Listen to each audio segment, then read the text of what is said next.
Hey everyone, it's Miriam with a Y. If you follow my now friend Michael's channel, you may have already seen his video in which he makes Christmas ornaments, and you know that that bad boy has challenged me to make fluid acrylic Christmas ornaments too. Now, I'll be honest, I panicked when I first heard the challenge because I didn't see how I was going to come up with something that hasn't already been done by others. But I can't wimp out on this challenge, so I'm hoping I came up with something that will work and turn out well. So let's give this a shot. And if they turn out badly, I can always fly to Germany and throw them at him. So let's do this. Well, the making ornaments part, not so much the throwing stuff part. Okay, let's go. So the first thing I had to do for this challenge was find ornaments I could decorate. And I got lucky. I found these lentil-shaped plastic ones. They had them as round balls also, but I wanted to switch it up, so I got these little lentil guys. And what I'm going to do is decorate them with acrylic skins. So let's make the skins. Now for the first skin, I'm going to make fractals. And I'm just going to do it on a tile that I've wrapped in freezer paper, and the freezer paper is going to make it easy for me to release the skin because the tile would never let go of the skin. If you've never seen the videos I've done on how to make fractals, I'll put the links for those two videos in the description box below, because this video is more about making the ornaments. I'm not going to go into detail about how I'm making the fractals. I mean, it'll be pretty self-explanatory, but in case you really want a lot of information, those other videos will give you everything you need. I'm going to be using Dr. P.H. Martin's Bombay India ink, and I'm going to use blue and magenta because I think they're pretty. So I'm adding 1 drop of blue and 1 drop of magenta because that's really all we're going to need. And then I'm going to spread some white paint. My white paint is thinned 1 part paint to 4 parts Floetrol. Since I'm doing fractals, I really want the paint to be as level as possible, so I'm using the pick to make sure of that. All right, now I'm going to add 2 drops of isopropyl alcohol. I'm using 91%. I'm going to drop 2 drops into each of the drops of ink. Now I'm going to use my ball stylus to mix that in and start making fractals. And I'm just going to make random fractals. For now, I'm not going for any particular pattern.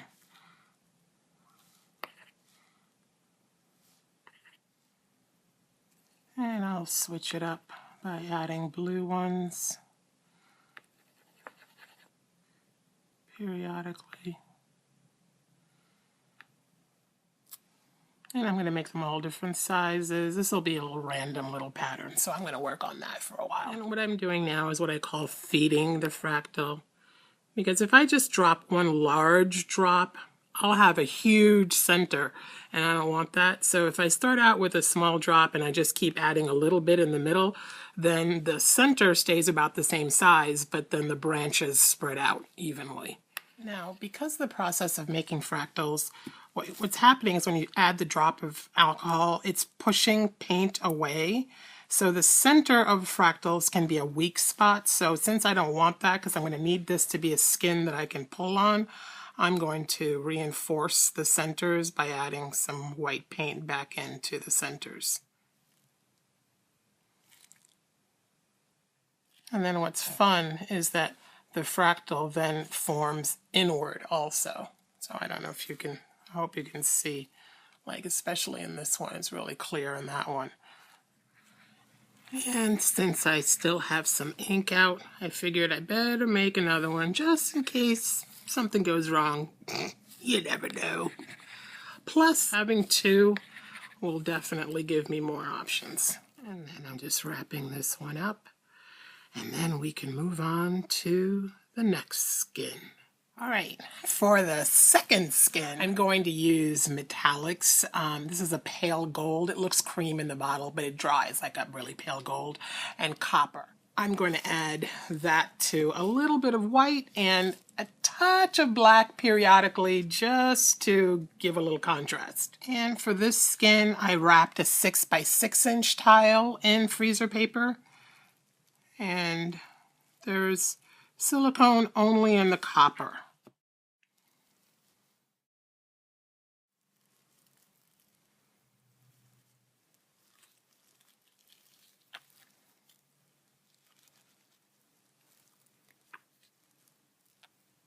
And I flip the cup, and now to put some white paint down. Okay, I let the cup sit for a couple of minutes. Let's see what we got. I like this little wedding here.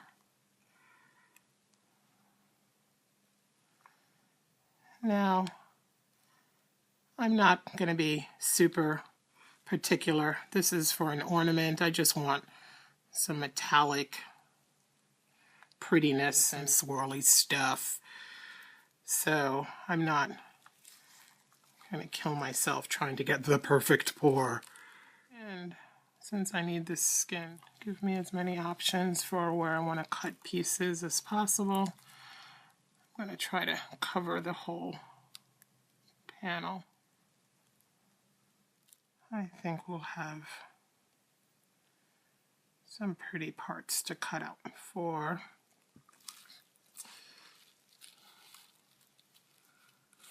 the second ornament. And then for the last skin, I'm going to attempt a swirl with glitter paint and metallic paints. I'm curious to see how they behave. So let's make this pour. Start out with a little bit of white.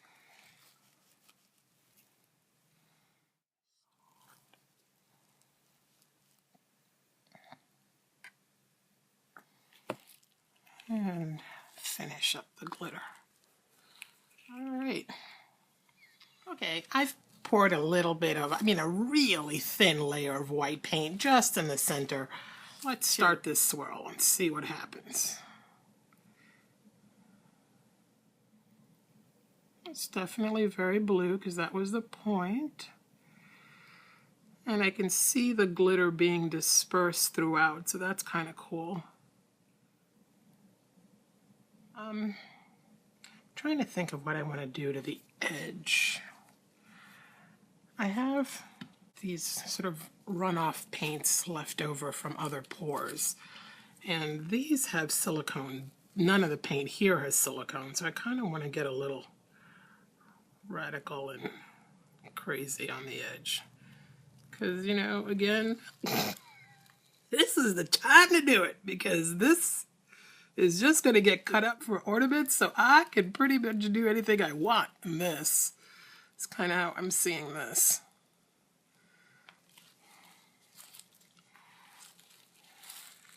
It's kind of like when you have immunity on a game show.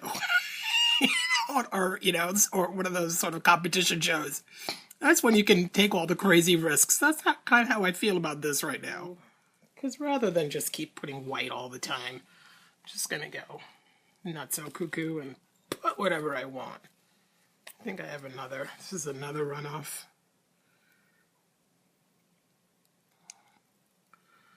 This one's got a little bit of a green tint to it. That's all right.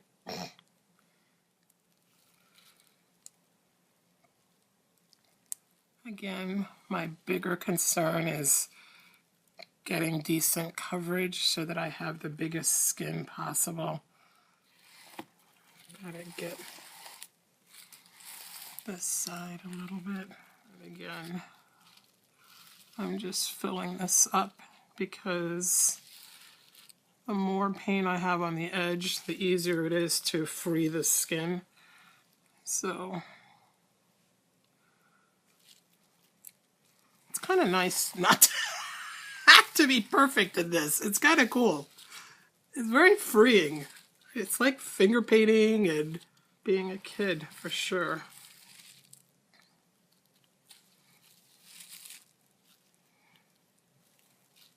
I have to do more pours where I don't care about being perfect, because it feels awesome. I recommend it. So in a couple of days, these skins should all dry. They're going to take a little longer to dry than a normal canvas would because they don't have any ability to breathe from below. Because a canvas is porous, so it's got some air that can come through from the bottom. But freezer paper on top of a canvas panel that's already wrapped in plastic, there is no air coming out from under this thing. It is only going to be able to dry from the top down, so it's going to take longer. But it'll just be a blink for you. So in the next blink, we will be cutting up our skins and putting them on the ornaments. Alrighty, see you then. A couple of days have passed and my skins have all dried. And I have found that it's easiest to separate the skin now and then put it back on the freezer paper and then cut, because sometimes when you cut and try to separate from the edge, you can ruin your edge just trying to get it started. So let's remove this first. Bear in mind that chances are you're going to ruin the beginning. So you always want to make the skin a little larger than you need because getting it started can be a little tricky. And then once you do get it started, be careful about how you pull it, because when you start to pull, like I've got a little bit of a tear forming here. If I continue to pull, I would rip the skin down this way. So I want to make sure that I lift up that edge also. And slowly. Okay, so now my skin is, for all intents and purposes, free. So what I'm going to do is put it back down. It's going to cling back to the freezer paper, but not as tightly as it had been before. So it'll be super easy to remove now. I found a container that has the same sort of footprint, if you will, as the ornament. Just move it around until you find the view you like. And I'm choosing this, and I'm just going to draw myself a line to cut. Having the skin back down on the freezer paper makes it easier to handle while I'm cutting. So then now I've got a little bit of a sort of scoop neck, and unlike Michael's, my ornament doesn't come apart. It has a seam that runs down, but I can't separate it. So I want to make sure that I can see the seam at all times. So I just took a Sharpie and made myself little marks along the seam. So at this point, I want to cut myself a little scoop just so that I can form it around that scoop area. Okay, and now I'm going to do the same thing for the other skin. These are both cut out and they are very easy to separate because we had really peeled them off before. I'm going to separate my skin, and just starting off on one side, I'm going to lay, let me zoom in, the skin down by the seam and near that notch. I'm going to start off in this corner. What's awesome about skins, a fresh skin, one that's just been peeled off its backing, is it's like cling wrap, like saran wrap or, Glad wrap or whatever. And it will stick really nicely, and you can peel it back off and put it back down to position it as you need. Now, if you're going to be cutting a skin for something, and it could either be a little too small or a little too big, too small is actually better than too big because you can stretch it and make it fit.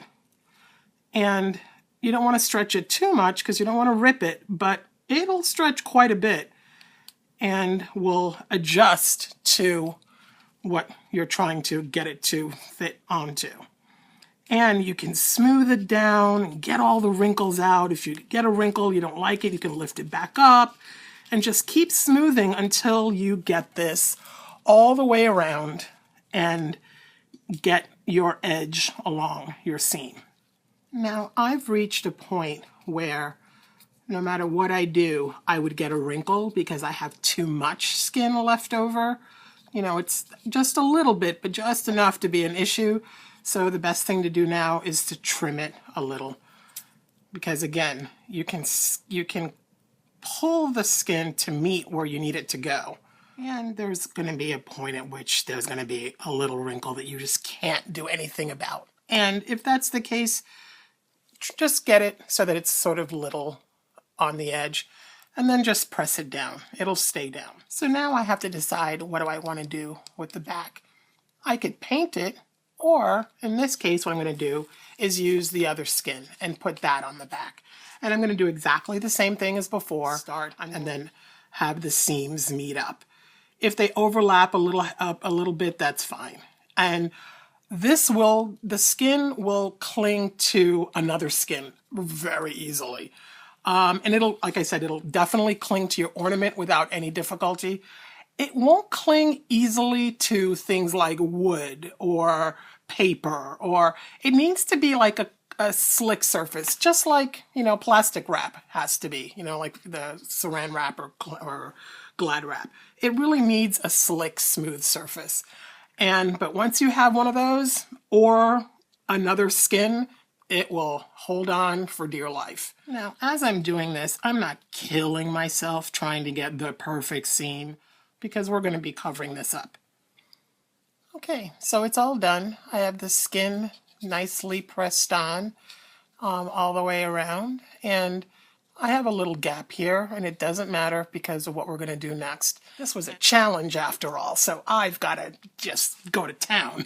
So what I got was glitter glue that matches these two colors. And what we're going to do now to make sure that our edge is secure is just run beads of glue along the edge.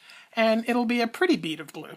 And if you don't have glitter glue, but you have glitter, you can just use like school glue, like Elmer's glue along the edge, and then sprinkle glitter on it, like we used to do when we were kids. But this is just neater. I'm just going to squeeze a bead of the glue along the seam. And now I'm just going to add a couple more little spots. So I'll put magenta centers and the blue ones and blue here. And now I'm going to make sure that I sort of decorate the edge up here so that I don't have an exposed skin edge. And then now for some fun texture, I'm putting little dots just to add a little bit of extra bling and make this sparkle all the more. Okay, the face of this ornament is done for me. So let's move on to the next ornament. Now let's work with our second skin. This is the one that had the pretty metallic paints. So it has a pale gold metallic and then the copper. And it's just really sparkly and just very shimmery, and I can't wait to use this. Okay, so what I'm going to do with this one, instead of just cutting out a full circle, I'm going to cut out just a strip. And I've decided that I want my strip to be this wide, but you can make it wider or narrower. It's entirely up to you. And I'm going to be applying my strip this way onto the ornament. Here's the top of the ornament. But you can put it diagonally if you like. That's also up to you. The important thing when you cut it out is not to cut it out in a rectangular form. You want the edges to still have the curve, because when you lay it down on the ornament, it's still going to meet the seam and that's still curved. As before, I've already freed the skin from the freezer paper. What I've also done to make my life easier in choosing where I want to cut is I drew the circle with the same template that I had before, and then I cut out the strip that I want. So this came out of this. And so now I know that this is the size I need, and now I can move this around on my skin to decide what I want to cut out. I've chosen my spots, and now that I have my Second one marked out, picked out. I'm just drawing myself lines to know where to cut. Now, with these pieces, we're going to do the same thing that we did before. We're just going to get it to cling to the ornament. And like before, I'm going to start on one end. I can see the seam well enough. And then now, what's going to be important if I want it to go straight across is to, try to get a straight line. And pulling on the skin a little bit actually helps it cling better. So that's one down. And compared to the first time, this is easy peasy. And really, this time around, there's no reason to get wrinkles. It's just so easy to do this.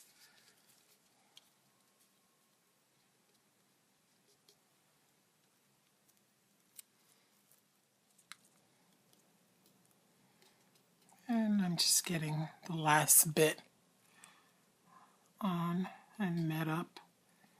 And you may be stretching to make them meet, and if there's a little bit of a gap or a little bit of an overlap, just like before, it won't matter because we'll be putting some glitter down this seam too. Everything is down, and we now have our skin wrapped around our ornament. And we are ready to decorate. And like before, we're going to use a glitter that was kind of in between gold and copper. So I thought, perfect, it would be the great complement to this. We will do the same thing. We'll line the seam. But this time around, we're not going to just line the seam. We'll also line the top and bottom. Okay, now, what I could do is, add little decorations to the skin area. But because this is, for me, this is a personal choice, because this is a small area and I want to highlight the fact that it's fluid acrylic painting, I'm not going to busy it up with dots on this little small surface. But I can add little dots here and here. So that's what I'm going to do. And then when making a dot, you're going to want to sort of squeeze it out, get the dot started, and then lift straight up and let it fall. If you pull this way, a little line will form. You'll get a tail, which you don't want. So squeeze down, get your dot started, and then pull straight up. Otherwise, this sort of thing happens. If you do this and you pull away, then you'll get a wonky dot, or worse, you'll get one that does this and just kind of poops on your ornament. So don't do it that way. Now, if you want to get all super creative, you can write somebody's name on an ornament, or the year, or something that personalizes it and makes it a wonderful gift. If you do a nice job, and costs you very little to make. All right, so now this one's all done, at least this face. So I can let that dry and then flip it over and do the other side. And now for the last skin. This is it dry. So it was a swirl, remember it had like a white center, but where I set it down to dry, I thought was level, but apparently not. And so it kind of ran off. So it made a really pretty skin. So I'm not going to waste that. Now this time around, we need 4 crescent moon shapes. Here's how we're going to do that. You're going to sort of use your template again and draw your circle. You're going to cut out your circle.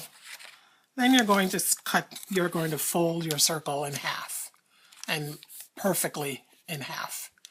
Then you're just going to take a pencil or whatever, and starting at one point, just kind of arc around and then come meet the other point.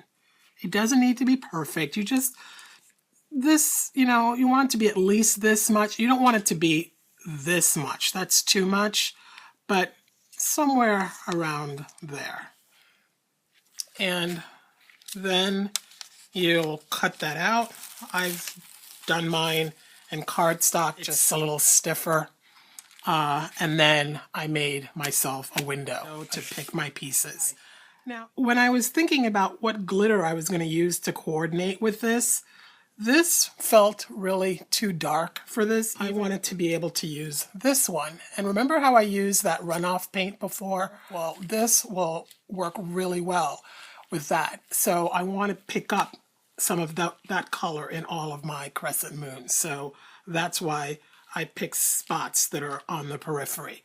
And then also it leaves me a huge skin to do something else with. This time around, I did not free the skin first. And the reason is, this one's really big. And so if I free it, it could get a little unruly, even trying to get it back flat down. And I know that it's going to be easy to free the paper off the moons because they have a point. We'll get to that. I've cut out my crescent moons, and I think they go well together. Now, we have to free the skin. And what I had said before was, because I have points are easy to separate. You just kind of fold the paper back, and the skin almost starts to lift off itself. And then once that happens, it's really easy. So now decide which piece you want to be on which side, and what part you want to be the top, and all that. And apply your skins and meet the circle to the seam of the ornament. And now I've gotten both pieces down on this side. I kind of broke off a little piece here, but we'll hide that with glitter, just don't tell anyone. And now I'm going to do the same thing on the other side. So getting the first corner of the moon down and sort of pressed so it clings, and then working my way around with the rest of the moon. And again, when I find that for whatever reason my skin isn't clinging like I think it should, if I tug on it and stretch it a little bit, it clings better. Again, I don't know why, but it just works. All 4 moons are on. And now we're going to do the same thing we've done. Just line your seams and your edges with some sort of glue and glitter, or glitter glue if you have it. And because this glitter has a translucent quality, unlike the others that I used, I am going to put little dots of glitter on the actual paint here. Okay, that's all done now. You'll only see the glitter depending on how the light hits it. Now the ornament is fully dry and decorated on both sides. So all I have to do now is deal with the inside, since this is a hollow ornament. And I'm thinking that it would be fun to stuff it with tinsel. You could always use the fake snow, or maybe a picture, or, I mean, seriously, the options for this are really endless. So I'm just going to use the end of a paintbrush to get this in.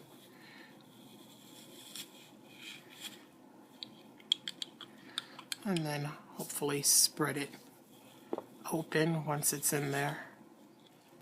And now it's totally done. All sparkly and pretty. I chose the sort of translucent tinsel on purpose so that if there's a light behind the ornament, the light will shine through.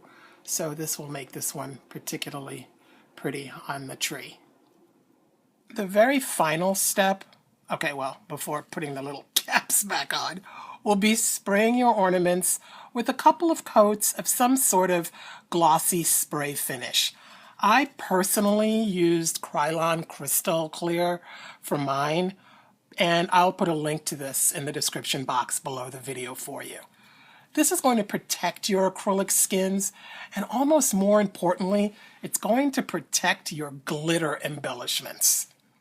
The glue in glitter glue is not designed to hold on to glass or plastic. I found out that once dry, these little dots could flake off at the slightest touch. So handle your ornaments very carefully before they've been sprayed. Once you've sprayed them, the spray is going to seal everything in nice and tightly, and the embellishments will not come off or move. These little glitter glue bottles, or tubes sometimes, are easily found in just about any craft store or places like Walmart. As always, I will put whatever vendor seems to have them at the best price in the Amazon shopping list I've set up for you all, but honestly, I think you're going to get better prices for these in stores. Now, this was an ornament challenge, so I made ornaments with the acrylic skins, but you can do this on anything, especially if you can glue the skins down. And the little glitter glue bottles, you can use those to decorate your regular fluid art paintings too. It doesn't have to just be on skins. I hope your minds are starting to race with ideas now.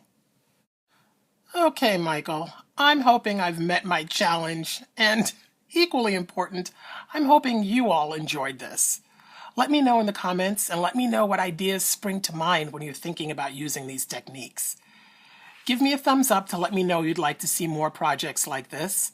Using my links to get you to Amazon helps my channel keep going, as do your amazingly kind sponsorships.